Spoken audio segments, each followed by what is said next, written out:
लाक्षागृह ग्रह के जलने के बाद पांचों पांडव अपनी माता कुंती समेत जंगल में रह रहे होते हैं। उसी दौरान राजा द्रौपद अपनी पुत्री द्रौपदी के लिए एक स्वयंवर रचते हैं। अर्जुन उस स्वयंवर में भाग लेते हैं और द्रौपदी को जीत कर ले आते हैं। दोस्तों, आपने ये कहानी तो सुनी होगी कि कुंती की भूल के कारण जब अर्जुन पहुंचते हैं कुटिया में द्रौपदी के साथ और बोलते हैं कि माता हम कुछ लेकर आए हैं, तो कुंती भूलवश कह देती है कि पांचों आपस में बांट लो। दोस्तों, ये नियम था कि जब भी कोई चीज लेकर आता था कुंती के पास तो वो पांचों भाइयों में बराबर बांटी जाती। तो ये एक भूल होती है जो पहले से तय थी नीति के हिसाब से। और फिर अर्जुन और बाकी पांडव और श्री कृष्ण ये व्यवस्था करते हैं कि जब कोई एक पांडव कक्ष में होगा द्रौपदी के साथ तो बाकी चार नहीं जाएंगे और एक पांडव 1 वर्ष के लिए ही द्रौपदी के साथ रहेगा, ताकि द्रौपदी का पति धर्म का पालन हो सके और पुत्र की प्राप्ति हो सके। अगर कोई इस नियम को तोड़ता है तो उसको 12 वर्ष के लिए वनवास जाना पड़ेगा। तो दोस्तों, एक बार युधिष्ठिर द्रौपदी के साथ अपने कक्ष में थे, कुटिया में थे।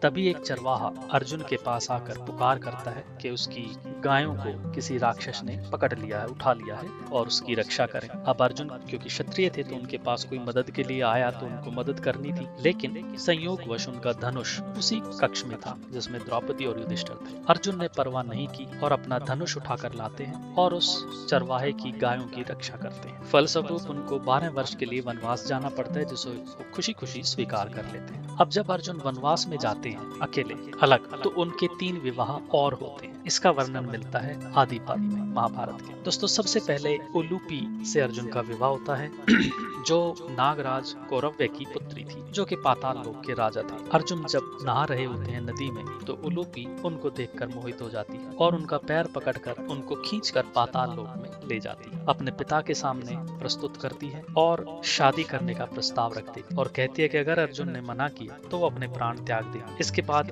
अर्जुन मान जाते हैं और बताते हैं कि द्रौपदी के एक वचन के अनुसार वो उलूपी को अपने साथ नहीं ले जा पाएंगे, लेकिन उनसे शादी कर सकते। उनकी शादी हो जाती है और उनका एक पुत्र होता है जिसका नाम होता है इरावल। उलूपी ने एक और वरदान अर्जुन को दिया था, क्योंकि वो जल की रानी थी एक तरीके से, कि जल का कोई भी प्राणी अर्जुन का कुछ नहीं बिगाड़ पाएगा, कभी उनकी मृत्यु का कारण नहीं बन सकता। कुछ समय उलूपी के साथ रहकर अर्जुन विदा लेते हैं और वापस आ जाते हैं। दोस्तों, इसके बाद अर्जुन पहुंचते हैं मणिपुर और चित्रागंधा से विवाह करते हैं, जो कि राजा चित्रवादन की पुत्री थी। अर्जुन भी उस पर मोहित हो जाते हैं। राजा शर्त रखते हैं कि जो भी पुत्र होगा पुत्री होगी वो मणिपुर की ही विरासत को संभाले, क्योंकि राजा चित्रवादन के पास कोई संतान नहीं थी। तो उनके एक पुत्र होता है कुछ समय बाद जिसका नाम होता है बब्रुवाहन, और वो अपने नाना के साथ ही रहता है। कुछ समय उसके पास रहकर फिर अर्जुन प्रस्थान करते हैं आगे और फिर वो पहुंचते हैं कृष्ण की नगरी द्वारका पहुंचते हैं तो उनको पता लगता है कि सुभद्रा का विवाह दुर्योधन के साथ किया जाने वाला है। तैयारियां चल रही हैं,